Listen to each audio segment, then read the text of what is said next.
My hometown hosts a scarecrow making contest. One of them is far too real. My hometown loves Halloween festivals. It seems like every civic organization and business has its own little carnivals. Costume contests, cakewalks, apple bobbing. The whole 9 yards. My personal favorite was always the scarecrow competition at Hidden Spring Cave Park. Until last year, that is. I don't think the town will ever host it again. Every school in the district and even a few businesses would create a scarecrow and enter it in the contest. Hidden Spring Cave was a local landmark in town that featured a cave, natural spring, and walking trails for the community to use. Every October, Hidden Spring would take all of the scarecrows and place them throughout the walking trails. Joggers and families out for a stroll would walk through and admire the hard work and creativity of each one. At the end of the trail, there was a ballot box to leave votes. Whichever scarecrow received the most votes by Halloween would be awarded a $100 prize. One entry was selected by a panel of judges for the grand prize, $500 and a picture on the front page of the local paper. Last year, I was selected to sit on the judging panel. My family had owned a local florist shop for decades, which I had taken over after my father retired. Most of the judges owned small local businesses. Sponsoring or volunteering was free advertising. The week before Halloween, and dozens of scarecrows lined the paths inside the little park. Most of the early entries were produced by the local elementary school classes. A few high school art classes would submit to a scarecrow, but I guess the older kids kind of outgrew the contest. While we didn't make our final decision for the grand prize until the day before Halloween, I would usually take a walk on the trails to check for new entries each day. Most of them were your run-of-the-mill scarecrows. Straw hats, an old plaid shirt, and work gloves. A few others were low effort with t-shirts and Halloween masks. The standout that year was entered by James Sterling, a local dermatologist. Well thought of in the community but rarely seen in public anymore. His wife had an affair and left him earlier in the year. The once vibrant man became a recluse. As I strolled the paths, I saw his name on a sign below one of the scarecrows. It made me happy for a moment to see he was getting out and about again. My happiness turned to discomfort when I saw the scarecrow.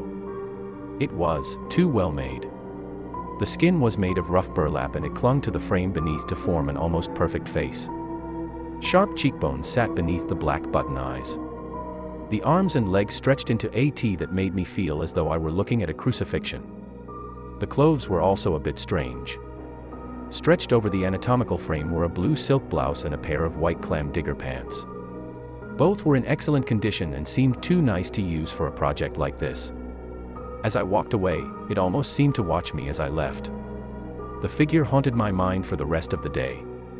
I loved the scarecrows on the trail, but Dr. Sterling's entry was too realistic for my comfort. As the days passed, the burlap effigy only became more disturbing. Scarecrow wasn't an apt name for it. The figure seemed to do the exact opposite. When I would pull into the parking lot for the next few days, swarms of birds would be circling over the woods ahead of me. Just a handful on the first day, but by the second and third, there were dozens. They swooped and circled above the trails. Dozens more sat perched in the trees lining the entrance to the trails. Caws and shrieks filled the air, piercing the usual serene atmosphere of the park. Crows. Ravens, maybe. I couldn't tell.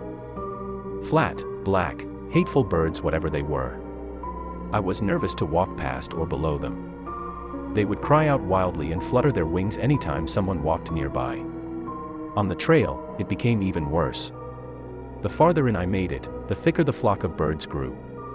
If you couldn't see them, you could hear their hateful racket. It was almost as if they were waiting to strike. My heart pounded and I felt the fear of a small child lost in the woods. Dr. Sterling's scarecrow was the pinnacle for the dark visitors. The outstretched arms and head of the dummy were covered in the damn creatures. They perched in a neat line. Some cawed while others pecked at the increasingly ragged burlap face. If you drew too close to the scarecrow, the birds would flap their wings or take flight, darting above your head. A few would swoop so closely you could feel the wind rustle through your hair. A chorus of evil things would cry out from the trees until you moved away. And there was that stench. It was the fetid smell of decomposition. The cluster of obsidian birds must have killed something in the woods nearby. I had never been one to pay much attention in biology class, but I always thought crows and ravens were carrion birds. Maybe they were hunters. I couldn't have been sure. For the smell to have been that intense, they would have had to kill something nearby. Trail walkers were at an all-time low that year. I don't know if it was the birds, the smell, or the disturbing scarecrow. My guess was a combination of the three. Something had to be done. I called a few of the judges to share my concerns about the disturbing scarecrow and birds, but their responses shocked me. Most of them, while equally disturbed by Dr. Sterling's creation, thought it was the best one in the contest. Yes, they agreed it was off-putting, but that was no reason not to consider it. Before I could even recommend its removal, they stated their intentions to vote for the grand prize winner. As a last-ditch effort, I tried calling Dr. Sterling himself.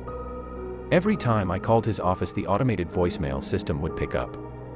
I left a few messages and even called the emergency number, but never received a call back from him.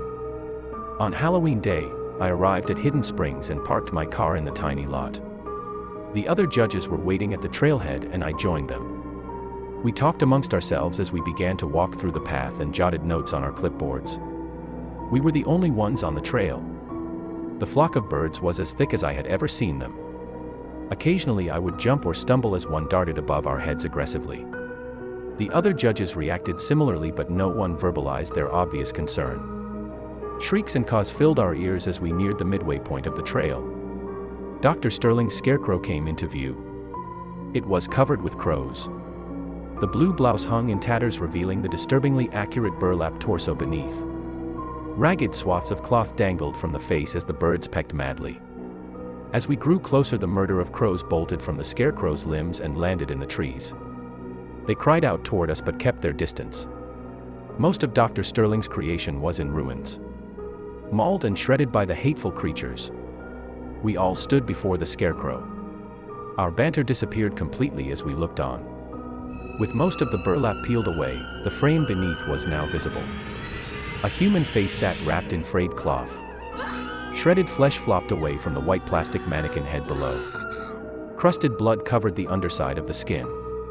The crime scene technicians removed the scarecrow from the trail within 15 minutes of our call. Detectives questioned us for hours, but none of us had any useful information to give them. Dr. Sterling's scarecrow had been there for nearly a week and none of us were there when he had put it out. According to the newspapers in the following weeks, the search of his house produced an abundance of information, but nothing led to his whereabouts. Most of his clothing and all of his identification was gone. He had left his dog with a neighbor, saying he had to travel out of town for business. He hasn't been seen since. The last thing they found was an old chest freezer in the basement. It was chained and padlocked, but the officers made short work of it with a pair of bolt cutters. When they opened the lid, they found what was left of Mrs. Sterling.